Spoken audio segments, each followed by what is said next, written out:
Hebreus capítulo 5, versos de 1 a 10. Diz assim a palavra do Senhor. Pois todo sumo sacerdote é designado dentre os homens, em favor dos quais é constituído nas coisas relativas a Deus, para que apresente ofertas e sacrifícios pelos pecados, capaz de se compadecer devidamente dos que erram por ignorância, porque ele mesmo também está rodeado de fraqueza. Por essa razão, ele deve oferecer sacrifício pelos pecados, tanto pelo povo, como também por si mesmo. Ninguém toma essa honra para si, a não ser quando chamado por Deus, como no caso de Arão. Assim, Cristo também não glorificou a si mesmo para se tornar sumo sacerdote, mas sim aquele que lhe disse: Tu és meu filho, hoje te gerei. E que também diz em outro lugar: Tu és sacerdote para sempre, segundo a ordem de Melquisedeque. Nos dias de sua vida, com grande clamor e lágrimas, Jesus ofereceu orações e súplicas àquele que podia livrá-lo da morte, e tendo sido ouvido por causa do seu temor a Deus, embora sendo filho, aprendeu a obediência por meio das coisas que sofreu. Depois de aperfeiçoado, tornou-se a fonte da salvação eterna para todos os que lhe obedecem, proclamado sumo sacerdote por Deus, segundo a ordem de Melquisedeque. Até aqui a palavra do Senhor. Se você já viveu tempos consideráveis debaixo desse sol, você sabe que algumas relações na vida se desgastam e até se rompem. É bem possível que você já tenha passado por isso. Um amigo, um familiar, alguém que antes era próximo, mas que hoje está distante, não apenas por questões de rotina, logística, mas por algo mais relacional mesmo. Em alguns casos, a convivência até continua. Vocês se encontram, vocês conversam, vocês mantêm certa cordialidade, mas a comunhão já não é mais a mesma.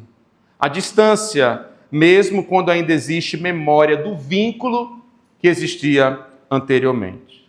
Quando isso acontece, a experiência nos mostra algo importante.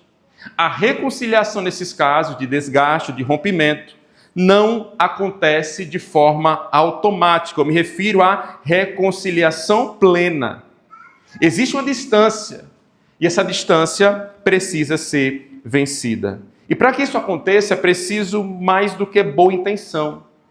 É preciso lidar com a tensão, é preciso que não ignoremos o que foi quebrado e trabalhemos ativamente para tornar possível a plena comunhão. Pois bem, a Bíblia nos mostra que esse tipo de ruptura que acontece entre os homens não é apenas horizontal, não é apenas entre os homens. Ela começa de forma vertical na nossa ruptura do relacionamento com Deus. Todos os nossos relacionamentos quebrados, todo o sofrimento que enfrentamos e toda dificuldade que nos sobrevém emanam de um problema central, a ruptura do nosso relacionamento com Deus por causa dos nossos pecados. O pecado, portanto, é a resposta para todos os desgostos e adversidades que nós enfrentamos nesse tempo. Nós somos criados para viver em comunhão com Deus, mas essa relação foi quebrada, o pecado ofende a santidade de Deus, por isso que essa grande ruptura a ser reconstruída é a nossa ruptura no relacionamento com Ele. Porque essa questão está quebrada, nós temos, portanto, a ruptura do nosso relacionamento para com o outro, do nosso relacionamento para com nós mesmos e do nosso relacionamento para com o mundo. Mas o problema é que da nossa parte, ou seja, unilateralmente, nós não conseguimos remediar essa questão.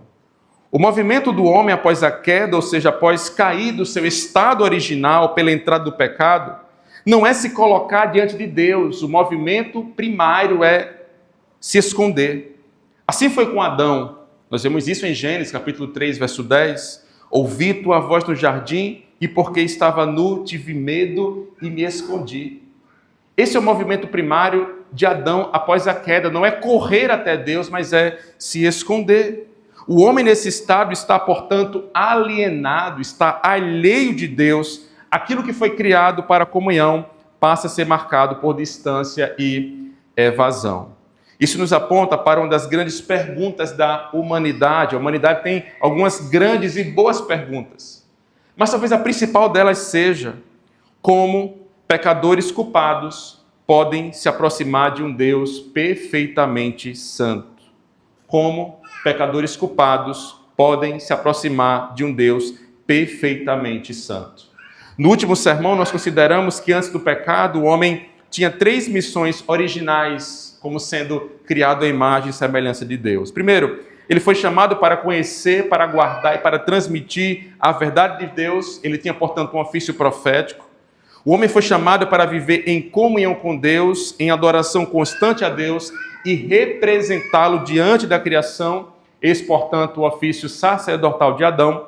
E o homem foi criado para governar e exercer domínio sobre a criação, o seu ofício real. E o que é que acontece? O pecado prejudicou essas funções, gerando um abismo entre Deus e o homem. E para remediar isso, o próprio Deus estabeleceu 3 ofícios mediadores na história do seu povo. Os profetas, para comunicar a palavra divina; os sacerdotes, para aproximar as pessoas de Deus; e os reis, para proteger o povo dos inimigos de Deus. E o que nós temos visto é que cada um desses ofícios aponta para Jesus. Cristo cumpre perfeitamente o ofício de profeta, de sacerdote e de rei. E aqui onde nós chegamos à grande beleza do Evangelho. O fato de que Deus Pai enviou seu Filho eterno, Cristo Jesus, para ser o nosso mediador, para mediar essa relação, para ser o supremo pontífice, o grande construtor de pontes, o grande caminho que nos leva de volta a Deus, a fim de desfrutarmos de um relacionamento ininterrupto com Ele. Portanto, essa graça nós encontramos em Cristo, não no apóstolo Pedro, não no apóstolo Paulo, muito menos no Papa, como diz a Igreja Católica Apostólica Romana, mas única e exclusivamente em Cristo Jesus, já que Ele cumpre esses 3 ofícios. O teólogo inglês do final do século XVI, William Ames, escrevendo sobre o tríplice ofício de Cristo, ele disse que o tríplice ofício do nosso Senhor revela como a condição do homem é remediada em Cristo. O homem sofre sob a ignorância, que é resolvida pela profecia de Cristo. O homem vive alienado de Deus, que é restaurado pela obra sacerdotal de Cristo. E o homem não possui poder para viver em santidade, o que é estabelecido pela realeza de Cristo. Ou seja, essa doutrina, a doutrina do tríplice ofício de Cristo, é extremamente importante para iluminar não apenas a obra de Cristo, mas também a nossa própria condição espiritual e a profundidade da necessidade que temos dele. Ela nos mostra que o problema do homem não é apenas uma questão de comportamento, mas é uma relação de... Ela nos mostra que o problema do homem não é apenas uma questão de comportamento, mas uma condição completa da ruína causada pelo pecado. Nós estamos cegos diante da verdade de Deus, afastados da comunhão com Ele, incapazes de viver sob o seu governo santo. E pensando nos 3 ofícios de Cristo, sobretudo hoje no ofício sacerdotal, é Ele que responde essa grande pergunta: como pecadores culpados podem se aproximar de um Deus perfeitamente santo? Tudo isso nos conduz ao texto que lemos em Hebreus e ao fato de Cristo ser, de fato, o sacerdote que nós precisamos. Pois bem, o livro de Hebreus é o único da Bíblia que chama Jesus explicitamente de sacerdote. Por isso que ele é importantíssimo no entendimento desse tema.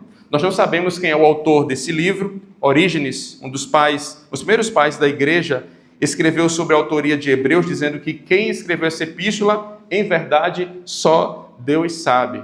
Existem aqueles que defendem uma autoria paulina, lucana ou até de Apolo, mas a despeito do autor que enviou essa carta, os destinatários eram conhecidos.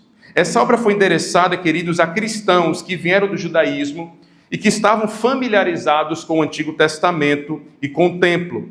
Inclusive, em muitos momentos, o autor fala das atividades do templo no tempo presente, o que leva muitos estudiosos a situarem essa carta antes da destruição do Templo de Jerusalém no ano 70 depois de Cristo. E pelo conteúdo desse livro, nós percebemos que esses irmãos convertidos estavam sendo tentados a abandonar a Cristo e retornar às práticas judaicas, ou talvez até seguir um sincretismo entre essas duas realidades. Por isso que o autor aos Hebreus direciona toda a sua argumentação, a sua energia, para demonstrar a suficiência e a supremacia de Cristo. Ele mostra que Jesus não é apenas mais um personagem importante da história da redenção, mas é o cumprimento perfeito de tudo aquilo que o Antigo Testamento já apontava. Ele faz questão de mostrar que Cristo é superior aos anjos, porque nenhum deles foi constituído filho no sentido de que ele é. Ele é superior aos profetas, porque nele Deus falou de forma plena e definitiva.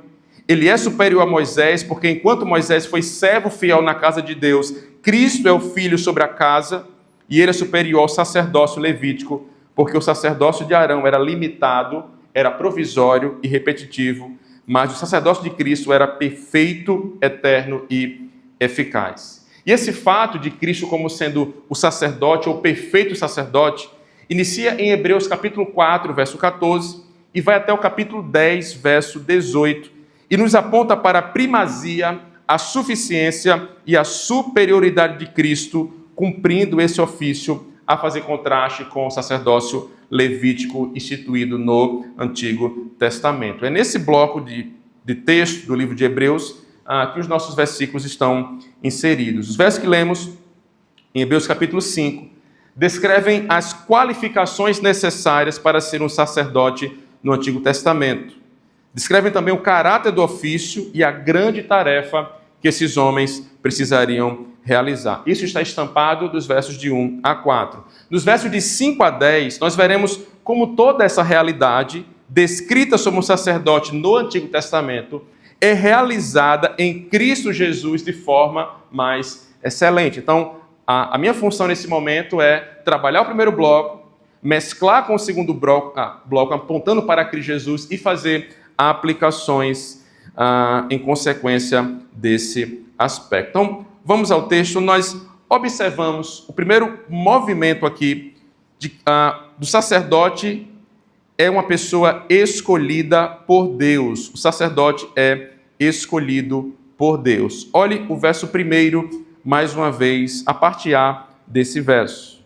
Pois todo sumo sacerdote é designado dentre os homens, em favor dos quais é constituído nas coisas relativas a Deus. O autor aqui destaca alguns aspectos fundamentais do sacerdócio no Antigo Testamento, só nessa porção de texto. Primeiro, o fato de que todo sumo sacerdote, sem exceção, é designado, ou seja, é escolhido por Deus. E qual o ponto aqui para nós? Nenhum homem poderia se oferecer.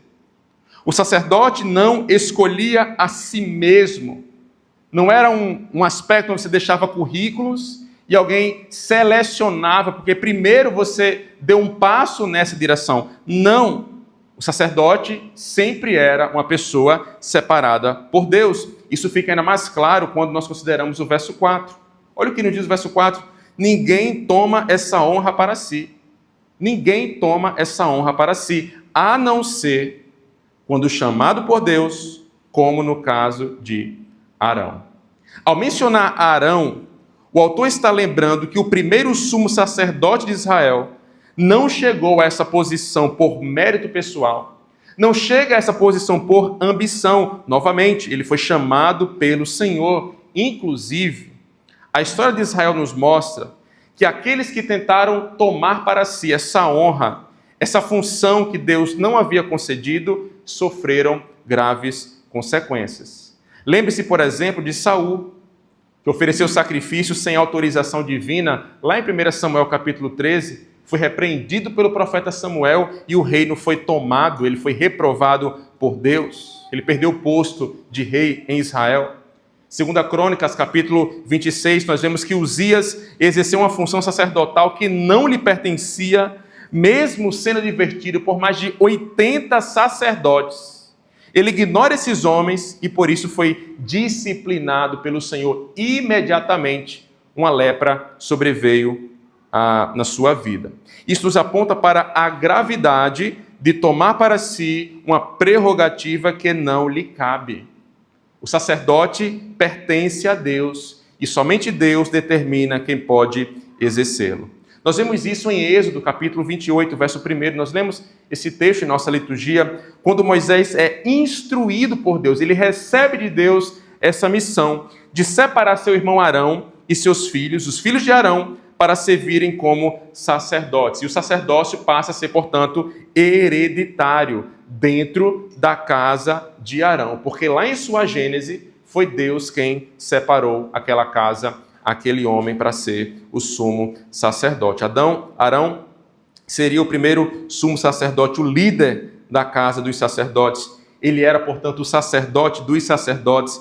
Todo sacerdote era separado para servir a Deus, mas o sumo sacerdote era aquele que carregava sobre si a responsabilidade de representar todo o povo diante da presença de Deus. O fato interessante em Êxodo 28 é que Deus não se preocupa em argumentar do porquê ser a casa de Arão.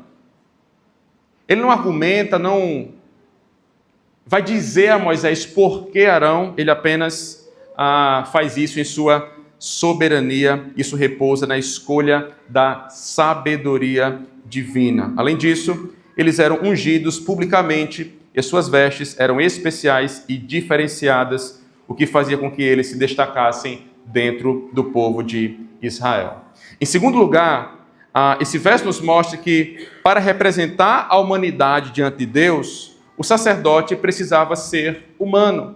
O verso 1 também nos diz que o sumo sacerdote era designado, escolhido dentre os homens. Essa expressão revela que o sacerdote precisava compartilhar da mesma natureza daqueles que ele representava. Por isso que um anjo, por exemplo, não poderia exercer esse papel, embora fosse uma criatura celestial, ele não compartilharia da mesma condição, das mesmas limitações e da mesma experiência daqueles que precisavam de representação diante de Deus. O sacerdote, portanto, precisaria conhecer a fraqueza humana, compreender suas lutas e se apresentar diante de Deus em favor de pessoas reais, com pecados reais. Por isso que Deus estabeleceu que aquele que intercederia pelo povo deveria ser ele mesmo retirado do povo. Em terceiro lugar, o papel do sacerdote não era social ou político, mas estritamente espiritual. O texto nos diz, ele é constituído nas coisas relativas a Deus. Esses homens ofereciam sacrifícios, intercediam pelo povo, buscavam a reconciliação entre um Deus santo e um povo pecador. Portanto, o centro do seu ministério era essencialmente espiritual. Eles lidavam com a relação entre Deus e o homem. O seu ministério existia porque havia uma separação entre Deus e o homem, e uma separação que precisava ser resolvida. Mas como nós vimos, todo esse sacerdócio araônico servia como um tipo ou uma sombra, preparando o caminho para a realidade que é Cristo Jesus. No capítulo 4 de Hebreus, no verso 14, nós lemos: tendo, pois, a Jesus, o Filho de Deus, como grande sumo sacerdote, que penetrou os céus, conservemos firmes a nossa confissão. Perceba como Cristo, ele é o grande sumo sacerdote, que foi escolhido por Deus e que cumpre perfeitamente as exigências que nós vimos anteriormente. Observe os versos 5 e 6. Assim, Cristo também não glorificou a si mesmo para se tornar sumo sacerdote, mas sim aquele que lhe disse: tu és meu filho, hoje te gerei. E que também diz em outro lugar: tu és sacerdote para sempre, segundo a ordem de Melquisedeque. A primeira coisa que o autor destaca é que Cristo ele foi nomeado pelo próprio Pai. Ele não toma essa honra para si mesmo, ele não glorifica a si mesmo, mas glorifica aquele que o chamou. Ele foi estabelecido por Deus. Isso nos mostra aquilo que nós já vimos no primeiro sermão dessa série, o fato de Cristo ter recebido um ofício. Por isso que ele é chamado de Cristo, o Messias, o ungido de Deus, pelo poder do Espírito Santo para cumprir o seu ministério. Por isso o texto cita aqui duas declarações do Antigo Testamento que revelam quem Cristo é e qual a missão que o Pai lhe confiou. A primeira vem do Salmo 2, verso 7, quando nós lemos: Tu és meu filho, hoje te gerei. Essa declaração, ela vai apontar para a identidade de Jesus. Ele não é apenas um homem qualquer escolhido para uma tarefa. Ele é o Filho de Deus, ele é o Messias prometido, aquele que possui uma relação singular, única com o Pai e que recebeu a autoridade para cumprir o plano de redenção. A segunda declaração vem do Salmo 110, verso 4, quando nós lemos: Tu és sacerdote para sempre, segundo a ordem de Melquisedeque. Esse salmo é um salmo de Davi, e Davi mostra que o Messias não viria apenas como rei, mas também como sacerdote, ou seja, Deus mesmo havia determinado que Cristo exerceria um sacerdócio e um sacerdócio eterno. Portanto, essas passagens nos ensinam que, assim como Arão não escolheu a si mesmo para ser sacerdote, mas foi chamado por Deus, Cristo também não tomou essa honra para si. O próprio Pai o estabeleceu como um grande sumo sacerdote, porém, muito diferente dos sacerdotes da antiga aliança, que eram temporários e precisavam ser substituídos. O sacerdócio de Cristo, ele é permanente, ele é um sacerdote para sempre. E nesse ponto, alguém pode se questionar: pastor, se os sacerdotes vinham da linhagem de Arão, como Jesus pode ser, de fato, esse sacerdote? Porque não era um caráter perpétuo, como nós observamos lá em Êxodo. Afinal, observe também um outro detalhe: Jesus também não era descendente de Arão, muito menos da tribo de Levi. Ele era da tribo de Judá. Isso pode ser um ponto, dentre outros, que explicam por que Jesus não foi chamado de sacerdote nos evangelhos. Já parou para pensar nisso? Ele é chamado de profeta. Um grande profeta surgiu em nosso meio. Ele é chamado de rei, ele é recebido em Jerusalém, sua entrada triunfal em Jerusalém, ele é recebido com rei, mas em nenhum momento, nos evangelhos, nós vemos referência a Jesus como sendo sacerdote. Inclusive, ele não ministrou como sacerdote no templo.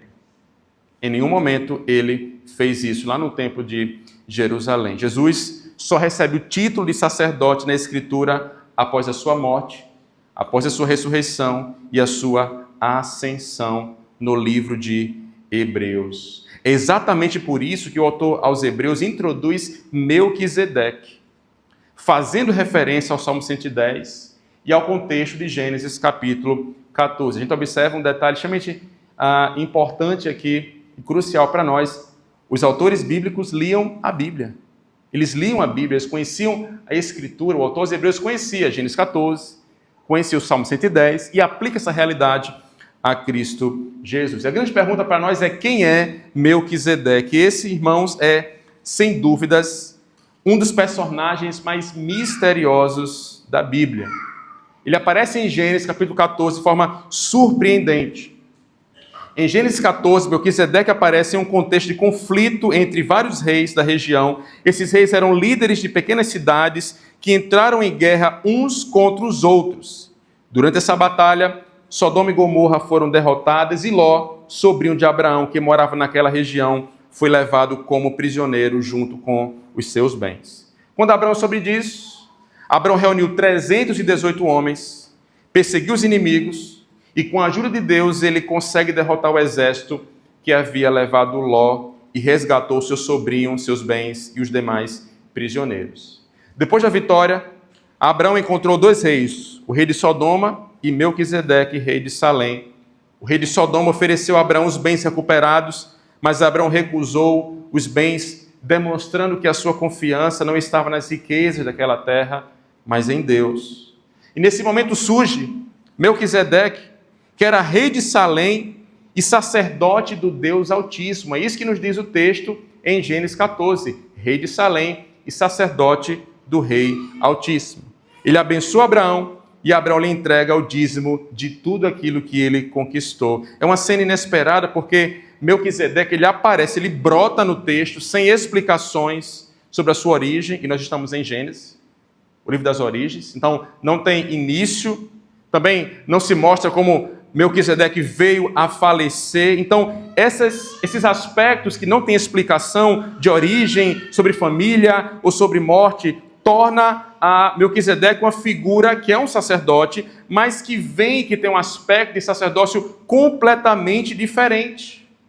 E é esse personagem, essa figura, que o autor aos Hebreus usa para explicar que Cristo possui um sacerdócio eterno estabelecido pelo próprio Deus. Ele usa essa ausência de informações, de registros de início ou fim, para mostrar que Melquisedeque aponta para um sacerdócio diferente. Melquisedeque é considerado, portanto, um tipo de Cristo, prefigurando um sacerdócio que não depende de linhagem humana ou sucessão hereditária.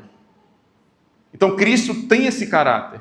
Um sacerdócio que não vem de Arão, mas vem do próprio Deus. Assim como Melquisedeque era sacerdócio do próprio Deus. Essa é a figura que o autor aos Hebreus usa para explicar por que Cristo é um sacerdote e não é da casa de Arão. Porque o seu sacerdócio é diferente e é superior ao sacerdócio levítico estabelecido pelo próprio Deus. Queridos, essa realidade nos traz esperança. Esperança porque a nossa fé não está fundamentada em um sacerdote que passa, mas em um Salvador que permanece. Os sacerdotes eram limitados, eram finitos, eles exerciam o seu ofício, mas passavam. E aí vinha um outro sacerdote que precisaria cumprir o ofício, depois morria e vinha um outro sacerdote, e assim acontecia. Mas o fato de Jesus ser da ordem de Melquisedeque garante que ele vive para sempre, ele não tem início, ele não tem fim, e ele permanece para interceder por aqueles que nele creem, tornando sua salvação definitiva e mais segura para todos aqueles que nele confiam. Além disso, nós vemos claramente que a salvação não é uma iniciativa humana. Nós não precisamos procurar outro caminho, outro mediador até Deus, mas o próprio Deus já nos apontou esse caminho, que é Cristo Jesus, o seu Filho amado. É nele que nós devemos nos apegar. Ele é o grande escolhido de Deus para ser o grande mediador, o grande pontífice, o grande construtor de pontes entre Deus e os homens. Uma outra característica dos sacerdotes é o fato de que eles se identificam com o seu povo, e esse é o nosso segundo movimento. O sacerdote se identifica com o seu povo. Veja comigo o verso 2. Ele é capaz de se compadecer devidamente ou ternamente dos que erram por ignorância, porque ele mesmo também está rodeado de fraqueza. Uma outra versão, a Almeida Revista e Atualizada, ela diz assim: é capaz de condoer-se dos ignorantes e dos que erram, pois também ele mesmo está rodeado de fraqueza. A expressão usada no texto, ela é muito significativa aqui para nós, porque o sacerdote, ele deve ser capaz, ou tinha que ser capaz de condoer-se, ou seja, de se compadecer daqueles que erravam. A ideia aqui é sentir tristeza pelo sofrimento, sobretudo pelo pecado alheio. E é igualmente interessante que o verso 2 nos traz os termos ignorância e erro, para o fato de que os sacerdotes deveriam se compadecer dos ignorantes e dos que erram. Essa dupla expressão existe no texto porque a lei estabelecia distinção entre os pecados cometidos por fraqueza ou ignorância, no fato de um desconhecimento da vontade de Deus, e aqueles cometidos em rebeldia deliberada à autoridade do Senhor. Isso nos mostra que errar com consciência da verdade ou sem consciência da verdade, no caso da ignorância, é pecado do mesmo jeito, é afronta a santidade de Deus. Se você erra com consciência ou sem consciência, você está ofendendo o Deus que é santo, santo, santo. De qualquer forma, sendo representantes aqui do povo perante Deus, eles não deveriam nutrir uma atitude de superioridade diante do pecador. O papel deles é de se compadecer. Eles deveriam possuir uma compreensão profunda da condição humana, transbordando em compaixão. Isso porque eles faziam parte do povo e conheciam a fraqueza humana, porque também eram atingidos por ela. Por isso que o autor diz, pois também ele mesmo está rodeado de fraquezas. O sacerdote não era superior ao povo em sua natureza, em seu ser. Ele também precisava de perdão. Ele também precisava de purificação. Com esse entendimento claro em mente, o oficial não apenas executaria ritos, mas se identificaria verdadeiramente com a miséria humana. Isso fica evidente, queridos, no próprio sistema sacerdotal do Antigo Testamento. Porque antes de oferecer sacrifícios pelo povo, o sumo sacerdote deveria oferecer sacrifício por si mesmo, porque ele é pecador. Ele também era pecador. Nós vemos isso, por exemplo, em Levítico, capítulo 16. No dia da expiação, Arão primeiro oferecia um novilho como oferta pelo pecado dele, da sua própria casa, antes de interceder pelo restante de Israel. Ou seja, aquele que entrava na presença de Deus para representar o povo, também precisava ser representado diante de Deus, porque ele é fraco, porque ele é limitado.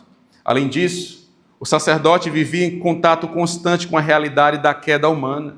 Ele lidava com pessoas impuras, com enfermos, aqueles que haviam falhado, aqueles que haviam pecado, que precisavam de restauração. A sua função exigia proximidade com a dor, proximidade com a miséria, com o pecado do povo. Pense, por exemplo, no caso dos leprosos.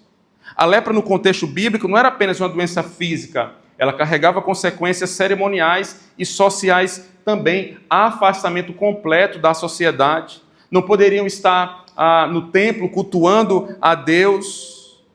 O sacerdote precisava avaliar a condição daquela pessoa, declarar sua impureza, e quando Deus restaurava aqueles homens, também deveria declarar sua purificação. Ele estava, portanto, envolvido diretamente com pessoas marcadas pela dor, pelo isolamento e pela necessidade de restauração. Portanto, o sacerdote precisava ter um coração compassivo, porque ele sabia que dependia da graça de Deus. Ele não poderia olhar as pessoas de cima a baixo como uma pessoa altamente superior. Ele tinha suas fraquezas, ele tinha sua limitação. Portanto, a atitude dele é de compaixão, é de amor para com o outro. E sabe qual a grande beleza para nós dentro desse aspecto? O nosso sumo e supremo sacerdote, que é Cristo Jesus, também se identifica com o seu povo.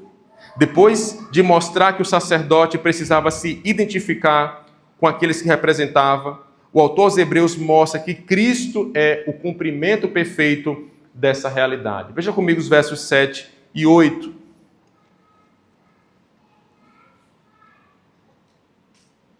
Nos dias de sua vida, com grande clamor e lágrimas, Jesus ofereceu orações e súplicas àquele que podia livrá-lo da morte.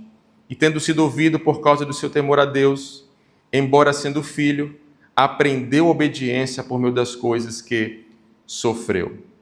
A primeira expressão que chama nossa atenção aqui é nos dias de sua vida. O autor está falando do período em que o Filho Eterno de Deus assumiu a nossa humanidade, no período da sua encarnação. Isso nos lembra que Jesus não passou a existir quando nasceu em Belém. O autor aos Hebreus já havia afirmado no capítulo 1 que Cristo é o Filho Eterno, aquele por meio de quem Deus criou todas as coisas. Ele é a expressão exata do ser de Deus. Agora, para salvar homens pecadores, o Filho de Deus assumiu a natureza humana, ele entrou na nossa realidade, ele se tornou verdadeiramente homem, sem deixar de ser verdadeiramente Deus. Isso é, queridos, fundamental para compreendermos o sacerdócio de Cristo Jesus. Pelo fato dele não ser um sacerdote distante, que apenas observa a nossa fraqueza, a nossa limitação de longe, de fora, mas ele veio até nós. Ele experimentou as nossas dores, as nossas limitações, os nossos sofrimentos próprios da condição humana. Por isso que ele consegue se compadecer ternamente, devidamente, porque ele tornou-se um de nós. O grande teólogo puritano John Owen, que escreveu um volumoso comentário sobre a Epístola aos Hebreus, diz que quando lemos que o sumo sacerdote pode se compadecer ternamente, que denota uma elevada afeição e ternura em favor dos ignorantes e errados, e isso significa que ele não pretende rejeitar pobres pecadores por sua ignorância e erro, da mesma forma que um atencioso pai não rejeita um bebê por seu choro. O sumo sacerdote age da mesma forma, Jesus Cristo também. Ele é capaz, com toda mansidão e ternura, com paciência e moderação, de aguentar as enfermidades, pecados e provações do seu povo, da mesma forma que uma mãe ou um pai suporta a fraqueza de um pobre bebê. Veja, o sacerdote por excelência, que é Cristo Jesus, não ignora um pecador arrependido, assim como o pai amoroso de um bebê que está chorando, desesperado, não ignora o seu próprio filho. Por quê? Porque ele conhece as suas necessidades. Ele conhece as limitações. E ele conhece as nossas limitações, porque ele tornou-se um de nós. O texto continua dizendo que com grande clamor e lágrimas, Jesus ofereceu orações e súplicas àquele que podia livrá-lo da morte. E aqui nós temos diante de nós a imagem de Jesus em sua profunda agonia, especialmente no momento em que antecedeu a cruz. No Getsemane, nós vemos Cristo orando ao Pai, enfrentando o peso daquilo que estava diante dele. Ele não encara a cruz com indiferença, de forma alheia, com frieza, mas ele sente a dor, ele sente a angústia, ele sente o sofrimento. E isso revela que, de modo definitivo, realmente Cristo se identifica conosco. Ele conhece a aflição de quem sofre, ele sabe o que significa enfrentar momentos de profunda angústia e clamar ao Pai. Por isso, Hebreus apresenta um Salvador que não apenas entende intelectualmente, de modo subjetivo, as nossas fraquezas, mas ele experimentou na sua própria vida as dores da caminhada cristã. O próprio ministério de Jesus revela esse caráter sacerdotal. Por exemplo, em João capítulo 17, nós temos ali a oração sacerdotal de Cristo Jesus. Ele intercedendo pelos seus discípulos, ele intercede por todos aqueles que viriam a crer nele, ou seja, ele está orando por mim e por você. Em seu ministério terreno, ele já ora, o Cristo encarnado já ora por mim e por você. Ele também orou de modo específico por Pedro, para que sua fé não desfalecesse. Ele é aquele que se coloca diante do Pai em favor do seu povo, pelo bem do seu povo. Agora, o verso 8 nos apresenta uma outra afirmação profunda aqui também, que embora sendo filho, aprendeu a obediência por meio das coisas que sofreu. Antes que você pense que Jesus é uma pessoa desobediente, agora passou a ser uma pessoa obediente, não é isso que o autor está falando aqui. Cristo nunca viu pecado, ele nunca experimentou ele mesmo o pecado, ele sempre foi perfeitamente obediente ao Pai. A ideia é que sua obediência em vida foi experimentada e demonstrada em meio ao sofrimento da carne. Ele conhecia a obediência desde a eternidade, mas ao assumir nossa humanidade, ele viveu a obediência no contexto da dor, no contexto da tentação, no contexto da aprovação, que são coisas bem diferentes. Bem diferentes. Ele é o Filho eterno obediente, no aspecto eterno, sim, é verdade, mas encarnado também, no meio da tentação, da dor, da aprovação. Essa obediência chegou ao ponto máximo na cruz, onde, como Paulo afirma, ele foi obediente até a morte. Até a morte de cruz. Essa vida de obediência anula a desobediência de Adão e qualifica Cristo para servir como sumo sacerdote eterno. Adão, o primeiro homem, desobedeceu a Deus no jardim, trouxe pecado e morte para a humanidade. Agora Cristo, o segundo Adão, enfrentou todas as provações e permaneceu fiel, trazendo salvação e vida ao seu povo. Portanto, Cristo, ele é o sacerdote perfeito, porque ele conhece profundamente a condição daqueles que ele veio salvar. Ele chorou, ele sofreu, ele foi tentado, ele enfrentou a dor, mas ele permaneceu sem pecado. Ele não apenas representa o povo diante de Deus, mas ele se tornou um de nós para nos levar de volta a Deus. Por isso que em Hebreus capítulo 4, verso 15, nós lemos: porque não temos um sumo sacerdote que não possa compadecer-se das nossas fraquezas. Ele se compadece. Antes, ele foi tentado em todas as coisas, à nossa semelhança, mas sem pecado. É por isso que quando nós pecamos, somos encorajados a levar o nosso coração sujo e bagunçado até Jesus, porque ele sabe exatamente, queridos, como nos receber.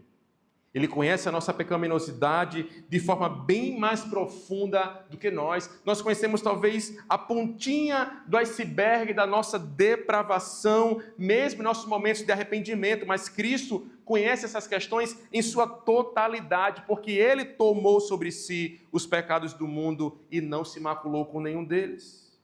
É por isso que Ele, como diz Hebreus capítulo 5, verso 2, é capaz de se compadecer ternamente, devidamente dos ignorantes e errados. Irmãos, que precioso é saber que o nosso pecado nunca surpreende a Cristo Jesus. Que precioso é saber que o nosso pecado não surpreende a Cristo Jesus. Pode nos surpreender, pode surpreender um parente, um amigo, nosso cônjuge, mas a Cristo Jesus nunca. E sabe, muitas vezes, quando pecamos, a nossa primeira reação é fugir, é se esconder. Nós pensamos que precisamos esconder a nossa vergonha, pensamos que precisamos primeiro organizar a nossa vida, limpar o nosso coração antes de nos aproximarmos de Deus, mas o Evangelho nos mostra um caminho contrário. Justamente porque nós estamos quebrados, sujos e necessitados, nós devemos correr para Cristo.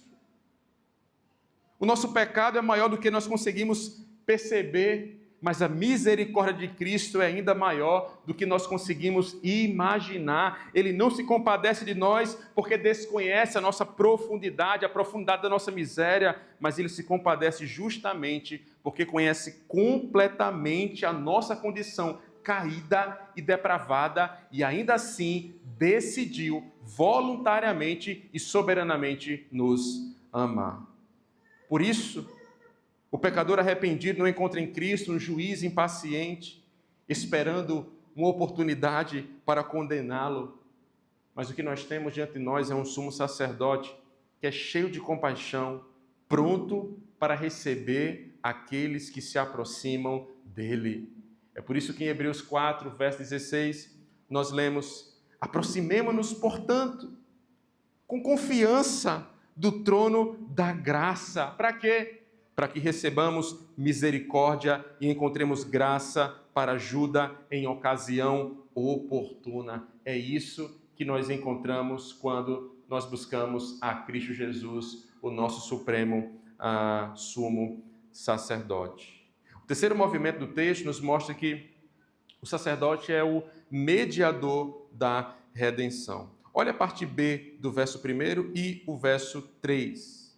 Para que apresente ofertas e sacrifícios pelos pecados. Por isso que esse sacerdote ele é designado para as coisas concernentes a Deus, para que apresente ofertas e sacrifícios pelos pecados. Por essa razão, por causa disso, ele deve oferecer sacrifícios pelos pecados, tanto pelo povo como também por si mesmo. Perceba como o sacerdote não era simplesmente aqui um líder religioso, alguém responsável por conduzir cerimônias ou ensinar a lei. A sua principal função era lidar com o maior problema do homem, a separação de Deus por conta dos nossos pecados.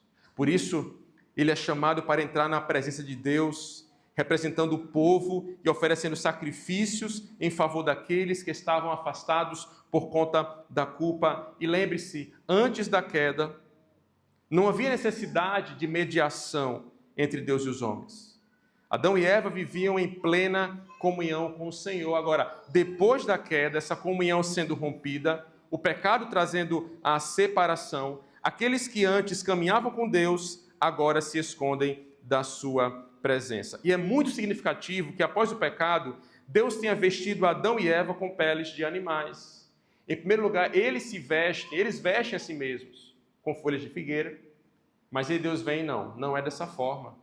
A redenção para você, para cobrir o pecado de vocês, é algo que eu mesmo vou produzir, e vou produzir por conta de derramamento de sangue. O texto não explica todos os detalhes desse ato, mas ele aponta para essa questão, essa realidade, que a vergonha e a culpa humana seriam cobertas mediante uma morte substitutiva. É preciso derramamento de sangue. E a partir de então, nós vemos que os patriarcas levantaram altares e ofereceram sacrifícios ao Senhor. Noé, por exemplo, fez isso.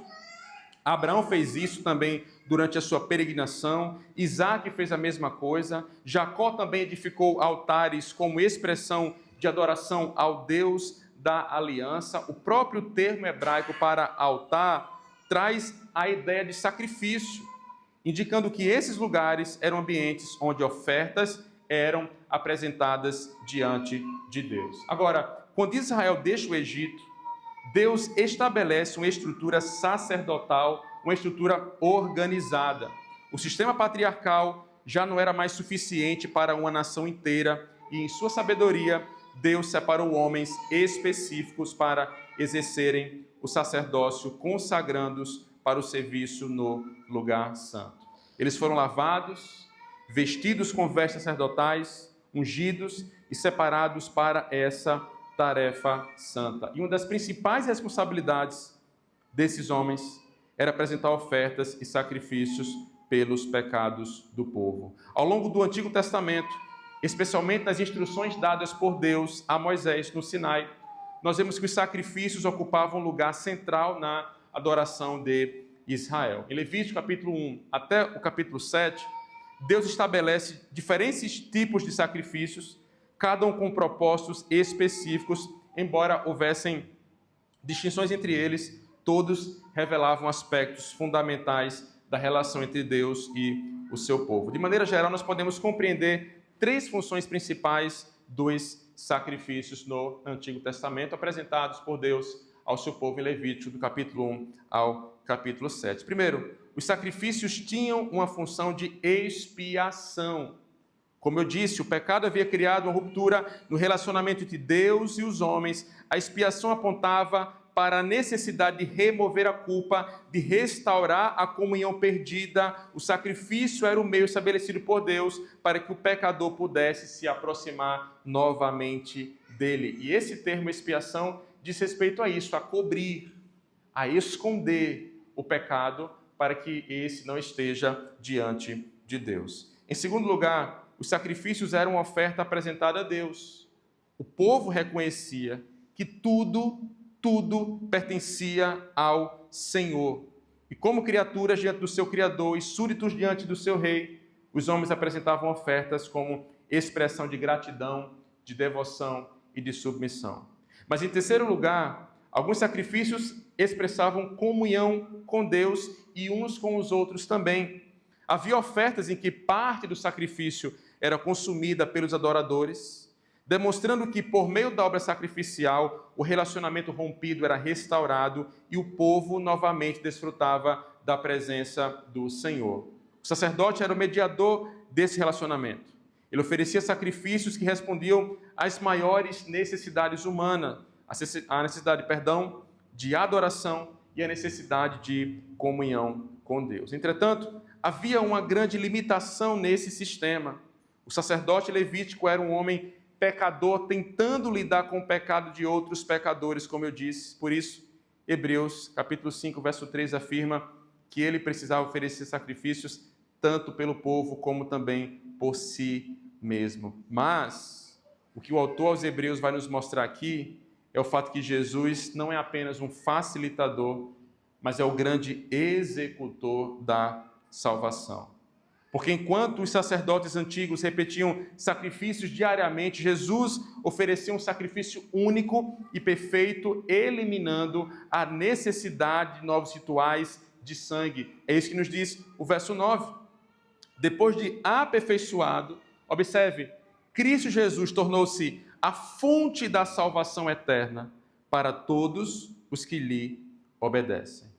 Quando o autor fala que Cristo foi aperfeiçoado, ele não está dizendo que Jesus tornou-se finalmente um homem sem pecado em algum momento da sua história, porque, como nós vimos, ele sempre foi sem pecado. A ideia aqui é que ele terminou o curso de sofrimento que lhe foi proposto pelo Pai, incluindo a sua morte sacrificial, e essa morte sendo aceita, ocasionou, portanto, a ressurreição. Isso é que diz o aspecto dessa perfeição. Portanto, havendo feito isso, ele foi aperfeiçoado, ele foi estabelecido como totalmente apropriado, o Cordeiro de Deus que tira o pecado do mundo, e ele tornou-se a fonte da salvação.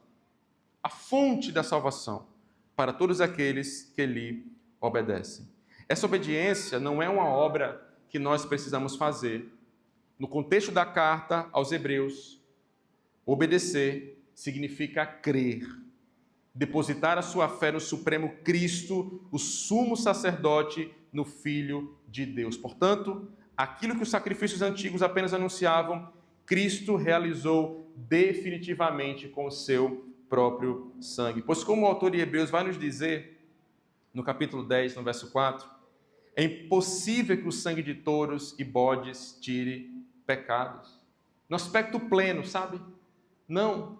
Por isso que os sacrifícios eram feitos vez após vez, porque o sangue dos animais não tinha esse poder pleno para expiar o pecado. Mas em vez disso, Cristo ofereceu a si mesmo como sacrifício perfeito. Esse sacrifício foi definitivo, completo e jamais precisaria ser repetitivo, porque ele é, de fato, o Cordeiro de Deus que tira o pecado do mundo. Isso chama-se dádiva de Deus. Foi o próprio Deus quem pensou nesse aspecto desde a eternidade. Irmãos, o sacrifício naqueles tempos, no Antigo Testamento, trazia um peso psicológico, financeiro, físico, tremendo para as pessoas. Você precisaria comprar aquilo que você iria ofertar. E aí você tinha níveis, né? Os mais pobres, os 2 passarinhos, aqueles que tinham mais recursos, um novilho novo, enfim. Mas você precisaria desembolsar algo, financeiramente, um peso. Essa realidade não acontecia em qualquer lugar, mas as pessoas precisariam sair de suas casas e ir até um lugar específico para prestar a sua oferta, tendo o sacerdote ali como grande mediador. Imagine o caminho dessas pessoas saindo de casa, indo até aquele lugar, relembrando a culpa, relembrando o pecado, relembrando as suas mazelas, das suas dificuldades, o peso que isso não traria para aquelas pessoas. Mas em Cristo Jesus, nós vivemos e existimos com a cabeça tranquila, com a consciência tranquila, sabendo que Ele expiou de modo definitivo os nossos pecados. Nós não precisamos pagar absolutamente nada, porque o preço já foi pago por Ele mesmo na cruz do Calvário. Essa salvação ela emana, portanto, do próprio Deus. O Cordeiro de Deus foi morto quando? Antes da fundação do mundo. Havia uma aliança eterna entre as pessoas da própria divindade, da própria Trindade, dizendo que Cristo viria em um momento específico da história, encarnaria, para derramar o seu sangue em favor de um povo. E nós somos esse povo.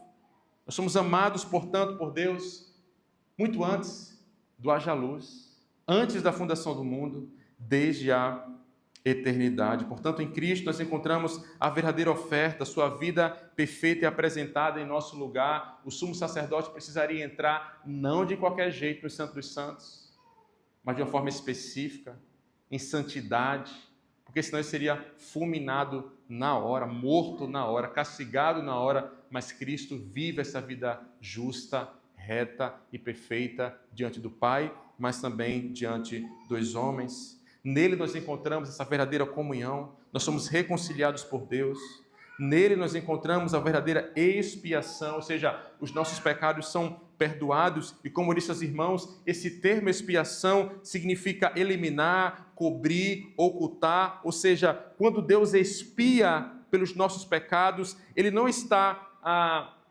fazendo outra coisa senão eliminando. Não existem mais porque são cobertos. Deus não enxerga mais, Ele enxerga única e exclusivamente ao olhar para o seu povo, a vida perfeita e a obra do seu Filho Jesus.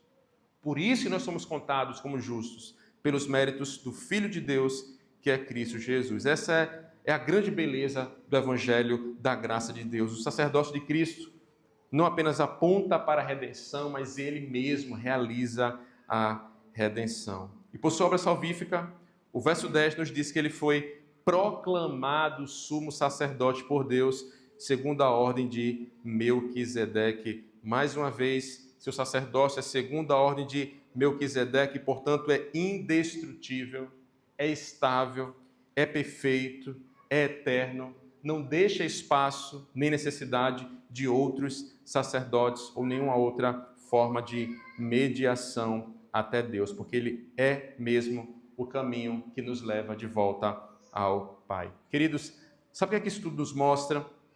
Que a salvação só está em Cristo Jesus, porque há duas condições que, por mais que nos esforcemos, jamais poderíamos cumprir. Jamais.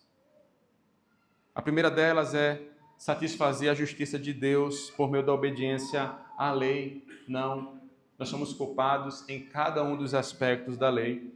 A segunda é pagar o preço dos nossos pecados. Nós não podemos fazer nenhuma das duas coisas. Mas Cristo fez ambas perfeitamente. Paulo diz em Romanos capítulo 9, verso 19, pela obediência de um só, muitos serão justificados. Romanos capítulo 5, verso 10, quando éramos inimigos de Deus, fomos reconciliados com Ele mediante a morte do seu Filho. Ele cumpre, portanto, esses dois aspectos, a satisfação da justiça de Deus e pagar o preço pelos nossos pecados. Não há outro caminho para chegarmos à presença de Deus, senão por meio de Cristo Jesus. E isso só foi possível porque Jesus, o grande sumo sacerdote, era plenamente homem e plenamente Deus. Nele, a verdadeira humanidade encontra-se com a verdadeira divindade. E para citar novamente o teólogo inglês William Ames, ele diz que no exercício de seu ofício sacerdotal, Cristo é o sacerdote, o sacrifício e o altar. Nisso se manifesta a razão pela qual Cristo, como sacerdote, teve que ser tanto Deus quanto homem. Se ele não fosse homem, não poderia ter expiado pelos homens. Se ele não fosse Deus, o sacrifício não teria sido suficiente. Ou seja, o que esse puritano William Ames está dizendo é que a cruz de Cristo é suficiente, porque nela o próprio Deus resolveu o problema do homem a partir da nossa própria condição, mas resolve também um problema divino a partir da condição do seu Filho que está elevado naquele madeiro. Portanto, Jesus é verdadeiramente homem, por isso ele pode nos representar. Ele não ficou distante do nosso sofrimento, ele se colocou no nosso lugar diante de Deus, mas ele também é verdadeiramente Deus. E isso significa que o seu sacrifício não é apenas o sacrifício de um homem justo, mas o sacrifício do próprio Filho eterno de Deus. Por isso a sua obra não tem limite, não tem deficiência, não precisa ser repetida e é plenamente suficiente para salvar pecadores. Algo ainda mais profundo aqui. Em Cristo, não existe separação entre quem oferece e o que é oferecido. Ele não apenas traz uma oferta, um sacrifício a Deus, mas ele oferece a si mesmo. Ele é o sacerdote que oferece não uma outra coisa, senão a sua própria vida. Ele é o sacrifício oferecido. Ele é aquele que torna essa oferta perfeita e justa diante de um Deus santo. Por isso, a cruz não é apenas um ato de amor, é o Deus homem em perfeita unidade, resolvendo de forma definitiva aquilo que separava Deus e os pecadores. É assim que um homem pode se aproximar de um Deus eternamente santo, por meio de Jesus, o Filho amado e obediente de Deus. Isso nos leva a algumas aplicações práticas e com elas eu finalizo. Primeiro, não busque outros caminhos para se chegar a Deus. O homem é tentado a buscar outros caminhos para se chegar a Deus. A linguagem aqui de Deus é categórica. Há um único sacerdote, um único sacrifício e um único caminho para se chegar a Deus. E o próprio Deus, quem providenciou essa realidade para nós, ele não nos deixou perdidos sem saber para onde nós vamos. O nosso caminho para Deus é, portanto, uma pessoa. E essa pessoa é Cristo Jesus. Então pare de confiar em seus próprios esforços para se chegar a Deus. Pare de buscar outros mediadores. Pare de anexar outras coisas a Cristo Jesus, porque isso é muito sutil. Não, eu sei que Cristo é o caminho, mas não, mais nada. Cristo é o caminho. O que exige de nós é, portanto, arrependimento e fé. E observe, essas duas respostas claras são as únicas respostas positivas da parte do homem: arrependimento e fé. No Antigo Testamento, ninguém chegava a Deus de qualquer forma. A aproximação vinha sempre junto dessas duas realidades: reconhecer o pecado e confiar no sacrifício que Deus havia determinado. O adorador que trazia sua oferta não estava apenas cumprindo o ritual, ele estava dizendo na prática duas coisas: eu pequei e não posso me justificar diante de Deus, e eu confio que Deus providenciou um meio de perdão. Ele se arrepende e ele coloca a sua fé naquele cordeiro, naquele animal que está sendo imolado, e aquele animal aponta para onde? Para Cristo Jesus. Então, desde o Antigo Testamento, como o homem é salvo? Como os pecados são expiados? Com arrependimento e fé. A fé no Cordeiro, a fé naquele holocausto, aponta para a fé no Cordeiro de Deus que tira o pecado do mundo, uma ponte diretamente para Cristo. Portanto, o caminho para Deus, irmãos, é o mesmo em toda a Bíblia. O pecador deixa de confiar em si mesmo e se volta para o sacrifício que Deus proveu. É assim. No Antigo Testamento isso era sombra, mas em Cristo isso torna-se realidade. Por isso, o chamado do Evangelho continua sendo simples e urgente. Arrependam-se dos seus pecados e creiam no Senhor e Salvador Jesus Cristo, porque fora dele não há acesso a Deus, mas nele há perdão completo, nele há comunhão verdadeira com o nosso Supremo Criador. Portanto, não busque outros caminhos para se chegar a Deus. Busque o caminho que o próprio Deus estabeleceu, que é o seu Filho Jesus. Em segundo lugar, o ministério sacerdotal de Cristo permanece hoje, pois ele é o nosso constante intercessor. Em Hebreus capítulo 7, verso 24 e 25, abra sua Bíblia lá, nós lemos que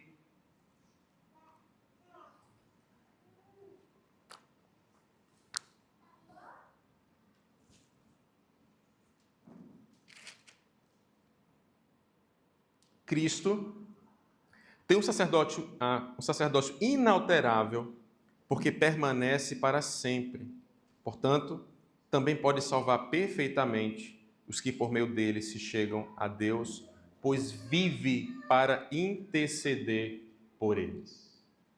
Essa intercessão a gente não pode entendê-la como se Cristo, agora assunto aos céus, está finalizando uma obra que ele começou. Ou seja, ele está colocando um aspecto a mais na obra salvífica. Não, esse não é o ponto. O ponto para nós é que o sacerdócio de Cristo não pertence apenas ao passado, ele é uma realidade presente e contínua. O texto não diz apenas que Cristo intercedeu, mas que ele vive para sempre, vive para interceder. Ele está vivo, ainda hoje, ainda agora, exercitando o seu ofício sacerdotal. Portanto, o ofício sacerdotal de Cristo está presente na sua encarnação, mas também agora na sua exaltação. Uma forma simples de entendermos isso é compreendermos que Jesus está orando por você nesse exato momento. Você já parou para considerar isso? Ele intercede, Ele ora por nós ainda hoje e ainda agora. Nós temos um advogado junto ao Pai que está intercedendo por mim e por você. Mesmo quando somos negligentes em nossas vidas de oração, Cristo, Filho amado do Pai, não é negligente conosco. Mesmo quando nossas palavras falham, nossa fé enfraquece e a nossa devoção esfria, Ele permanece fiel para nos representar diante de Deus. A nossa segurança, irmãos, não está, portanto, na constância da nossa oração. É importante que sejamos constantes, mas se não formos, a nossa segurança está na segura intercessão de Cristo em nosso favor. Essa realidade foi fonte de grande consolo ao longo da história da igreja. Um homem chamado Richard Sibbes, um grande puritano, expressa isso de maneira encorajadora, dizendo assim: ouça, que consolo é saber, na nossa ida diária ao Senhor, para nos dar ousadia em todos os pedidos, os nossos pedidos, que vamos a Deus em nome de quem Ele ama, em quem Ele se compraz, que temos um amigo em juízo, um amigo no céu por nós, que está à destra de Deus e se interpõe entre Ele e nós, torna-nos aceitáveis em todos os nossos pedidos, que aromatiza as nossas orações e as torna aceitáveis. Portanto, tragam todos os seus pedidos a Deus, o nosso irmão mais velho. Deus olha para nós com amor nele e se compraz em nós, pois somos membros dele, membros de Cristo Jesus. Nós somos povo de Deus e somos alvos, portanto, dessa constante intercessão de Cristo em nosso favor, à destra de Deus Pai. Perceba a força dessa imagem, desse texto em Hebreus capítulo 7. Nós não oramos sozinhos. Nós não nos achegamos ao trono de graça sozinhos, pelo contrário, nós somos sustentados pela intercessão viva de Cristo, aquele que é o nosso irmão mais velho, aquele que apresenta nossas orações ao Pai e lhes dá a aceitação diante de Deus. Essa realidade não nos leva à apatia, mas à resposta. E o efeito prático dessa verdade é duplo. Primeiro, é descanso, porque não dependemos da força da nossa devoção para sermos aceitos, mas também comunhão, porque somos impulsionados a viver uma vida de oração constante, confiando que nossas petições sobem ao Pai por meio do nosso eterno sumo sacerdote. Não por conta das suas palavras bonitas, belas, da sua argumentação, da forma como você anda, de quão boa a sua devoção é, mas porque Cristo está lá, à destra do Pai, intercedendo por mim e por você. Terceira aplicação, pratiquemos o cuidado mútuo como sacerdotes uns dos outros. Cristo não apenas exerce o sacerdócio em nosso favor, ele também forma por meio de sua obra um povo que participa dessa realidade sacerdotal. O que é que nós lemos em 1 Pedro, capítulo 2, verso 9? O fato que nós somos chamados de reinos de sacerdotes. É isso que nós somos. Isso significa que, unidos a Cristo, não somos apenas beneficiários da sua obra, mas também chamados a refletir o seu caráter da forma como nós vivemos uns com os outros. Isso muda a forma como enxergamos a vida na igreja. Se o nosso sumo sacerdote se compadece dos que erram e se aproxima dos fracos com misericórdia, então o povo que pertence a ele não pode viver de forma diferente da dor do seu irmão. A mesma compaixão que recebemos de Cristo deve começar a aparecer nas nossas relações dentro da igreja. Por isso, a membresia da igreja não pode ser vista como uma mera formalidade, apenas um mero vínculo institucional. Ela, na verdade, é a expressão de uma vida compartilhada sobre o senhorio e o sacerdócio de Cristo Jesus. Pertencer a uma igreja é assumir responsabilidade espiritual uns pelos outros diante de Deus. Isso na prática se dá quando carregamos os fardos uns dos outros, quando não ignoramos aqueles que estão enfraquecidos na fé, quando oramos de forma sincera pelos irmãos e quando não desistimos daqueles que estão feridos no caminho. O Evangelho, portanto, nos tira de uma fé individualista e nos coloca dentro de um povo que vive junto, que sofre junto, que ora junto e que experimenta de forma comunitária essa restauração. Então, uma igreja que entende o sacerdócio de Cristo não é uma comunidade que apenas observa o sofrimento de longe, mas é uma comunidade que se envolve com o sofrimento com graça, com misericórdia. Ela não é indiferente ao irmão pecador, mas se aproxima, ajuda a carregar o fardo, busca a restauração e aponta novamente para Cristo, o nosso grande e supremo sacerdote. Portanto, nós somos essa comunidade de sacerdotes diante de Deus. Quarto e último lugar, como reino de sacerdotes, devemos viver toda a vida diante de Deus. O sacerdócio de Cristo não termina nele mesmo. Ele se estende ao povo que ele salvou. E isso significa que, unidos a Cristo, nós não dependemos mais de intermediários humanos para ter acesso a Deus. Pelo contrário, por meio de Cristo, todo crente pode se aproximar diretamente ao Pai. Isso foi uma das grandes ideias resgatadas, inclusive, na Reforma Protestante, o sacerdócio universal de todo crente, onde haviam dois grupos distintos, os leigos e os sacerdotes, os clérigos. E os clérigos são aqueles que têm uma proximidade a mais de Deus, ao passo que os leigos não, estão distantes e precisam de outros homens para fazer essa mediação. Portanto, nós não fundamentamos aqui o dualismo entre o sagrado e secular, como se algumas áreas da vida pertencessem a Deus e outras não. Nós somos sacerdotes de Deus em toda a nossa vida, todos os dias da nossa vida, porque em Cristo toda a vida é vivida diante de Deus, em coram Deo. Não existe uma parte religiosa da nossa existência e outra comum. Tudo pertence ao Senhor e deve ser vivido para a sua glória. Portanto, trabalho, família, estudo, cuidado com a casa, o serviço na igreja, até as tarefas mais simples da nossa rotina, são exercidas diante de Deus como expressão de um povo sacerdotal, não apenas no culto aos domingos, mas toda a nossa vida torna-se, portanto, um culto contínuo ao Senhor. Então, o sacerdócio de Cristo não apenas nos salva, ele também redefine quem nós somos. Ele nos tira da condição de afastados de Deus e nos coloca como um povo que vive diante de Deus em cada área da vida para a glória dele somente. Vamos orar?